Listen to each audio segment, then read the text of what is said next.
नमस्कार। युतियों के बारे में हम चर्चा कर रहे हैं और युति मतलब दो ग्रहों का साथ में बैठना। दो या दो से अधिक ग्रह भी हो सकते हैं, लेकिन हम इस सीरीज में खास तौर पर दो ग्रह, हाँ, दो ग्रह जब साथ में बैठेंगे तो अपने क्या सकारात्मक या क्या नकारात्मक फल देंगे, इस बारे में हम चर्चा कर रहे हैं। मैंने चंद्र शनि, चंद्र गुरु और बहुत सारी युतियों के बारे में आपको समझाया है। आज हम बात करने जा रहे हैं गुरु और मंगल के बारे में। खास तौर पर ये सकारात्मक युतियों के बारे में बात करें। कुछ हमने नेगेटिव बातें भी की हैं कुछ युतियों को लेकर के। चंद्र राहु बैठेंगे तो क्या फल देंगे, चंद्र शनि बैठेंगे तो क्या फल देंगे, वगैरह वगैरह। लेकिन अभी इन दिनों मैं दो ग्रह कुंडली में दो ग्रह यदि साथ में बैठेंगे तो किस प्रकार से अपने सकारात्मक फल दे सकते हैं और कौन कौन से दो ग्रह कौन कौन से सकारात्मक फल दे सकते हैं, इस बारे में जो है वो चर्चा हम कर रहे हैं। तो आज चूंकि हम बात कर रहे हैं गुरु और मंगल के बारे में, तो देखिए, कुंडली में अलग अलग भाव होते हैं। हाँ भाई, पहला भाव, दूसरा भाव, तीसरा, ऐसे 12 भाव होते हैं। फिर अलग अलग लग्नों की कुंडलियां होती हैं, तो अलग अलग जगहों पर अलग अलग राशियां भी हो सकती हैं। ये जो गुरु और मंगल है, ये अब कहाँ बैठेंगे, किस प्रकार से बैठेंगे, किस लगन की कुंडली में बैठेंगे, किस भाव में बैठेंगे, ये तो एक अलग विषय है। यदि इस पर हमें बात करना है तो मुझे लगता है कि कई घंटों का वीडियो हो जाएगा, या फिर कई सारे 12-13 वीडियोस कम से कम मुझे इसके लिए बनाने पड़ेंगे यदि अलग अलग वीडियोस बनाना है तो वो वैसे विस्तार से हम बात नहीं करने वाले हैं। लेकिन इन जनरल एक ओवरऑल, जिसे कहा जाता है, ओवरऑल बात करेंगे कि भाई इन जनरल गुरु और मंगल अपने कैसे और क्या फल देते हैं। तो एक ओवरऑल बात करने हम शुरुआत करते हैं। किसी की कुंडली में कहीं पर भी गुरु और मंगल बैठे हुए हैं आकर के, तो गुरु कौन है पहले ये समझते हैं। गुरु बृहस्पति, जो कि ज्ञान के कारक हैं, नॉलेज को देने वाले हैं। क्या यहां तक बात हो गई खत्म? नहीं। नॉलेज, ज्ञान के साथ साथ ये परोपकार की भावनाओं को भी पैदा करते हैं। परोपकार दाता, परोपकार की भावना को देने वाले, एक अच्छी इंसानियत को देने वाले, एक अच्छे इंसान, हाँ, माता या पिता के समान प्रेम करने वाले। तो माता पिता मैंने शब्द इसलिए इस्तेमाल किया, जो सच्चा प्रेम हो, जो निस्वार्थ प्रेम हो। हाँ, माता पिता निस्वार्थ प्रेम ही करते हैं, उसके अलावा तो मुझे लगता है सारे प्रेम जो है वो स्वार्थ वाले ही होते हैं। तो निस्वार्थ प्रेम करने वाले, जो ज्ञान देते हैं, जो ऐसा एटीट्यूड देते हैं, वो होते हैं गुरु बृहस्पति। और मंगल को सारे ग्रहों में सेनापति कहा जाता है। सेनापति का मतलब ये कि एक जिसका रुतबा हो, हाँ, जिसके पास एक पावर हो, जिसके पास एक रुतबा हो, लेकिन एक अलग ही एटीट्यूड हो। हाँ, और मंगल जो है उग्र ग्रह हैं, रौद्र रूप वाले ग्रह हैं, उग्र ग्रह हैं, गुस्सेल ग्रह भी माने गए हैं।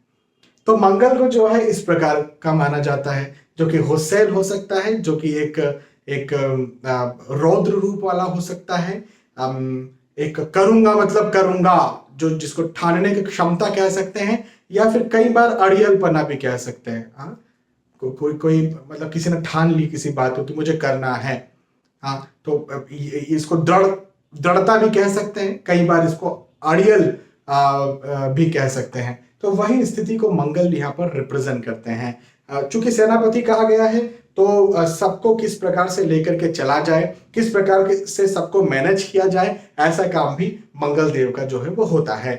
तो ये इंडिविजुअल इनके अपने जो है वो फल देने के जो है नियम है। लेकिन यदि ये दो ग्रह साथ में यदि कहीं किसी कुंडली में आकर के बैठते हैं तो दोनों का मिक्सचर हो जाता है, इन दोनों ही फलों का मिक्सचर हो जाता है, और उस इंसान में, उस जातक में दोनों के गुण आ जाते हैं। तो मैं आपको इसको एक तरह से समझाऊंगा, शायद आप सभी उस बात को समझ जाएंगे। हमारी जो इंडियन टिपिकल फैमिली होती है, आजकल तो शायद हो सकता है कम होती हो, लेकिन पहले जब ज्वाइंट फैमिलीज हुआ करती थी, कई कई जगह आज भी ज्वाइंट फैमिलीज हैं, वहां पर एक मुखिया हुआ करते थे। हाँ, वो दादाजी हो सकते हैं, है ना, तो वो मुखिया होते थे, और उनका जो एक रुतबा हुआ करता था वो बिल्कुल इस प्रकार से रुतबा होता था। और वो दादी भी हो सकती हैं, दादाजी भी हो सकते हैं। उनका एक रुतबा होता था। निसंदेह वो हर अपने बच्चों के बारे में, चाहे उनके खुद के 3-4 बच्चे हों और उन अपने 3-4 बच्चों में उनके 3-4 बच्चे हों, जितनी शाखाएं हों, उन सब का ख्याल कैसे रखना है, उन सबको किसी प्रकार से कोई तकलीफ ना हो, वो वहां पर उस ऊंचाई पर बैठ करके वो सारी चीजें उस परोपकार के साथ करते थे। उन्होंने सारा जीवन जो है उन सारों के लिए जो है पूरा होम कर दिया, मतलब पूरा दे दिया, और सारी चीजें उन्होंने अपने बच्चों के लिए, उनके बच्चों के लिए रखी। लेकिन उनका रुतबा एक इस प्रकार से, एक जो नाक है हमेशा एक ऊंची रहना कि भाई मैं जो हूं मैं यहाँ पर श्रेष्ठ हूं। लेकिन श्रेष्ठ हूं का मतलब ये नहीं कि मैंने कुछ किया नहीं, मैं सबके लिए अपना मुंह का कोल भी निकाल करके दे सकता हूं, मैं परोपकार की भावना भी रख सकता हूं। तो ये वाला जो एक रुतबा, ये वाला जो एक एटीट्यूड है, वो गुरु और मंगल यदि कहीं किसी के साथ है तो ऐसा एटीट्यूड उस इंसान के अंदर आ जाता है। मतलब मैं सबका भला करूंगा, मैं सबका भला करने वाला हूं, मैं धोखेबाज नहीं हूं, मैं अपने मुंह का कोल भी किसी को दे सकता हूं, मैं परोपकारी हूं, लेकिन चलूंगा तो ऐसे। आप समझ रहे मैं क्या बोलना चाह रहा हूं? चलूंगा तो ऐसे बिल्कुल सीना चौड़ा करके, और बिल्कुल वो जो जिसको बोलते हैं झुकने वाली भावना।